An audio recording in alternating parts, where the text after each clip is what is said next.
बादलपुर नाम का एक गांव, जहां एक पुरानी और खंडेर हवेली थी, जिसके बारे में लोग अलग अलग प्रकार की कहानियां बनाते थे।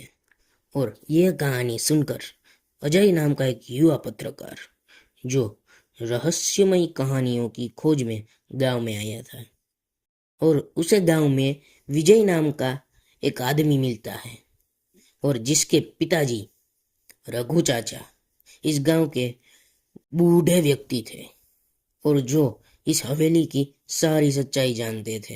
एक रात अजय और विजय एक पेड़ के नीचे बैठे थे और उस हवेली के बारे में चर्चा कर रहे थे। और इसी चर्चा में विजय बोलता है, अजय, इस हवेली की कहानी सिर्फ सुनने में ही अच्छी लगती है, कोई वहाँ जाता नहीं, और जो वहाँ जाता है वो कभी लौटता नहीं। ये सुनकर अजय बोलता है, बस कहानी ही तो है यार, मैं जानना चाहता हूँ कि असली सच क्या है। और ये बात सुनकर गांव के बुजुर्ग व्यक्ति रघु चाचा, जो विजय के पिताजी हैं, वो बोलते हैं, वो हवेली हवेली का सच वो हवेली का सच जानने का अंजाम बहुत भारी है बेटे। मैंने अपनी पूरी जिंदगी इसी गांव में बिताई है बेटे। उसी हवेली में जाना खतरनाक है बेटे। बातें करते करते आधी रात बीत जाती है और चाचा आवाज लगाते हैं, बेटे आराम कर लो। रात को अजय को नींद नहीं आती, हवेली के ही विचार आने लगते हैं, और वो खड़ा होकर अपना बैग लेके हवेली की ओर निकल जाता है। अजय रघु काका की बात नजरअंदाज करता है और हवेली की ओर जाने का फैसला करता है। और अजय उस हवेली के पास अकेला जाता है, उसके हाथों में बैग। वो हवेली के दरवाजे को धकेलता है और अंदर जाता है।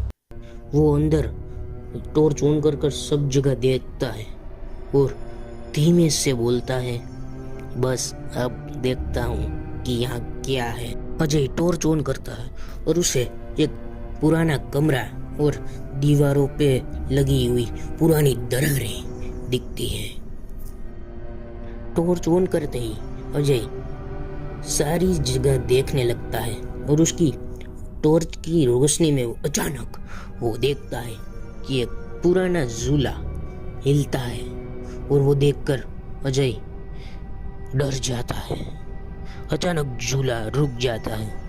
अजय को ये देखकर और डर लगता है और वो डर के बोलता है, कौन है यहाँ? अचानक पीछे से हल्की सी सरसराहट की आवाज आती है। अजय मुड़कर देखता है, लेकिन उसे कोई नजर नहीं आता। ये देखकर अजय डर जाता है और एक ही जगह रुक जाता है।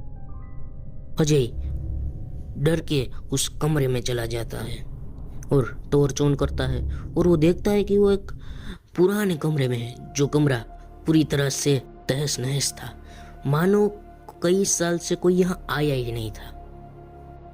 अजय को उस कमरे में किसी रानी की तस्वीर मिलती है, और वो देखता है कि उसके नीचे ही एक बक्सा पड़ा हुआ है। जैसे ही अजय बक्से की ओर बढ़ता है, पीछे से उसे कोई परछाई दिखती है, और वो परछाई धीरे से बोलती है, मुझे न्याय चाहिए, मेरे साथ धोखा हुआ था। ये सुनकर अजय अचानक पीछे मुड़ता है और वहां कोई नहीं था। अजय धीरे धीरे बक्सा खोलता है और उसमें उसे पुराने कई प्रॉपर्टीज पेपर और एक डायरी मिलती है।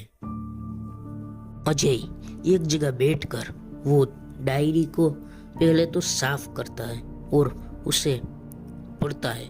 उसमें उसे कुछ लिखा हुआ मिलता है, और वो उसमें लिखा था, रानी राजेश्वरी नाम की एक रानी थी जो इस गांव पर राज करती थी, और ये महल उसी का है।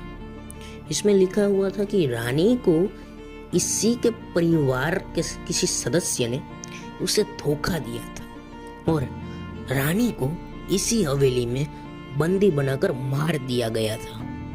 और ये पढ़कर अजय समझ जाता है और धीरे से बोलता है कि तो ये सारा खेल बदले का है। डायरी में एक जगह हवेली के तहखाने का जिक्र आता है, जहां रानी की आत्मा को बंदी बनाया है।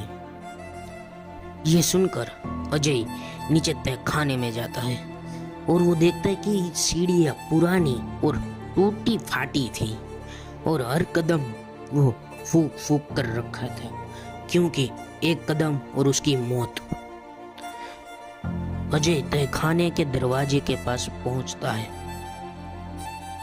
जैसे ही वो दरवाजा खोलता है, ठंडी हवा का झोंका आता है और दरवाजा खुद ब खुद खुल जाता है और अंधेरे में कुछ दिखाई नहीं दे रहा था, पर रानी की परछाई सामने दिखाई देती है।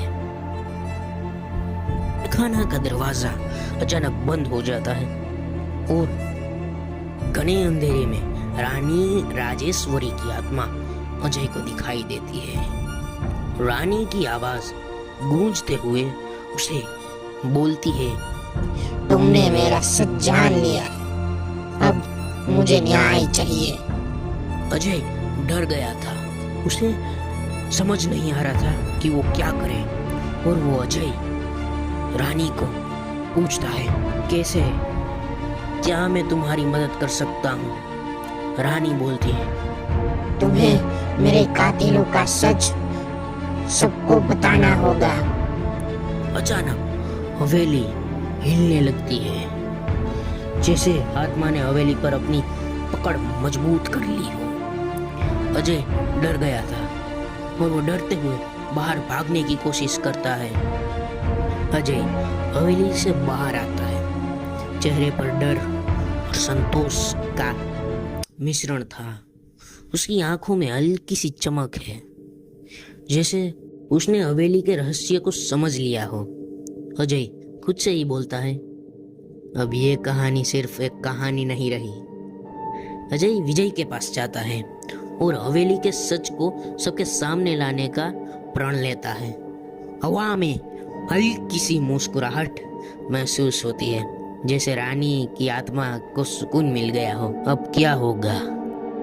हवेली का सच अजय अपने गांव वालों को सामने ला पाएगा?